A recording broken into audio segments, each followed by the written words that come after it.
Warning, the following video contains strong language which may be offensive to some viewers or inappropriate for children. The content within this video is intended for mature audiences only.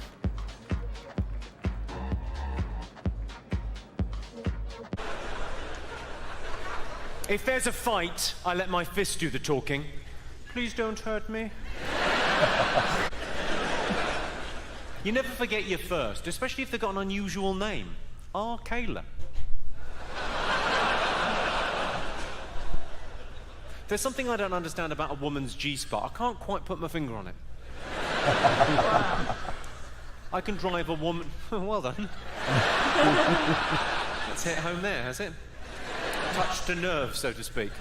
Not very apt. I can drive a woman wild with my tongue. Would you like me to demonstrate? Okay, pay attention. All the action is happening here, young man. Drive a woman wild with your tongue. Have you put on weight? Anal sex is overrated. It's fucking shit. And it hurts like buggery. I tried it with my girlfriend. She was bored to tears. Is everyone that's going to get it got it? Let's move along. We've been together now for 12 years, me and my girlfriend. So to keep things fresh in the bedroom, we do a little bit of role play. She pretends to be a nurse, and I pretend I'm still attracted to her. That's divided the room, hasn't it?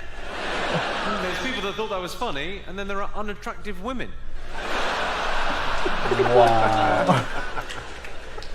Some girls like to have the lights off for sex to happen. They like all the lights to be out before they have sex. And they've got a name. They're called fugly munters. I've never had a complaint about that joke. I've never had a woman come up to me after the show and gone, "Excuse me, I'm a fugly munter. How do you think I feel? Hungry?" Are there couples in? Give us a show. I've got a theory about sex in long-term relationships. So the received wisdom is it's men that instigate sex within a long-term relationship. It's the man that says, "Should we go upstairs for a bit of slap and tickle, bit of how's your father, bit of sticky belly." Whatever you call it in your houses. But it's the man that asks. I think that is misogynistic bullshit. That's like saying the man's got the sex drive and the woman is just passive. I reckon it's about 50-50 in most relationships. The reason you don't notice when women ask for sex is because when women ask for sex, it happens.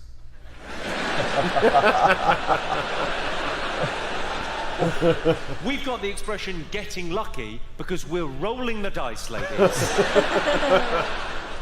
If your woman says to you, "Do you want to go upstairs and fuck?" Yep. It doesn't matter what else is going on. You could be full of flu.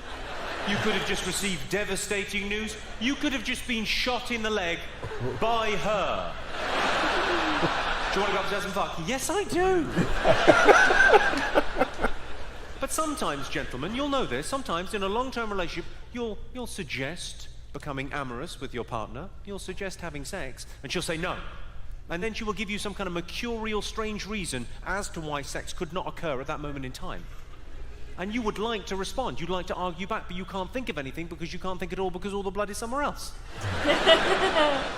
So I thought, well, why don't we take advantage of the situation we find ourselves in? Why don't we workshop it? What reasons have you heard, gentlemen, not to have sex? And we'll come up with a response. What have you heard? Headache. Tired. Okay, let's deal with those in order. Headache. Easy. If a woman says, "Look, I've got a headache," just say, "I'm going to be right at the other end." I could not be further away from that problem. Also, I'm going to fuck you. We're not doing Sudoku. You're not going to need your wits about you. Tired. Tired is like the modern equivalent of headache. And I think genuinely, if a woman says to you, "Look, I can't have sex, I'm tired," what you've got to do, you've got to listen, obviously. You've got to acknowledge. It's not enough just to listen. She's got to know that you've heard. And then make a suggestion. That's my advice anyway. Don't demand anything from a woman. Make a suggestion. So if a woman said, "Look, I can't have sex, I'm tired," I'd say, "Of course you're tired, I hear you, you've got the kids, you've got the house, you've got work, you must be exhausted, so why don't you," and it's just a suggestion, "but why don't you do what you normally do and just fucking lie there?" You lazy fucking cow. Any other excuses for not having... Pregnant? What? Oh, She's too young. Oh, no! This a long-term relationship you're in, right? So I really can't have sex with you. I'm too young. Yeah. And what was that one? Pregnant. Are you trying to nudge her towards a three-way?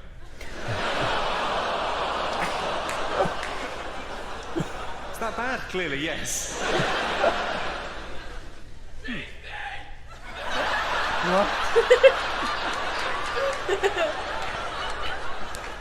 I don't want to alarm anyone, but we've got a pirate in the house. Hoist the mainsail. She's dead. She's dead? And yet you're still hearing a voice saying no. That isn't her, that's your conscience, you monster. Go on, any other excuses for not having sex? Your cock's too big. Try fucking a grown-up.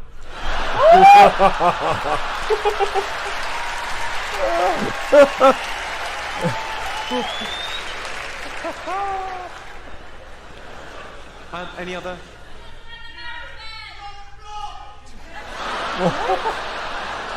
Sorry, sir, could you just repeat what you said there? She's on the blob. How nicely put, sir. I think a lesser man might have said menstruation. Or her time of the month, or maybe period. Even Arsenal are playing at home, or she has the red devil in her belly. Up on bricks. But you went with the much more genteel. On the blob! On the blob and she. I think in all seriousness, if a woman says, look, I can't have sex, I've got my period, I would say, well, your arse isn't bleeding, is it? Yet. Give me a moment to work my magic. The best one I heard recently, someone said, a very nice gig in Cambridge. I said, any reasons for not having sex within a long-term relationship that you've heard from a woman? And a woman went, morning fanny. I said, what? She said, morning fanny. I went, yeah, I heard you, I don't know what that is. It's a morning fanny. And she said, you know morning breath? It's that downstairs.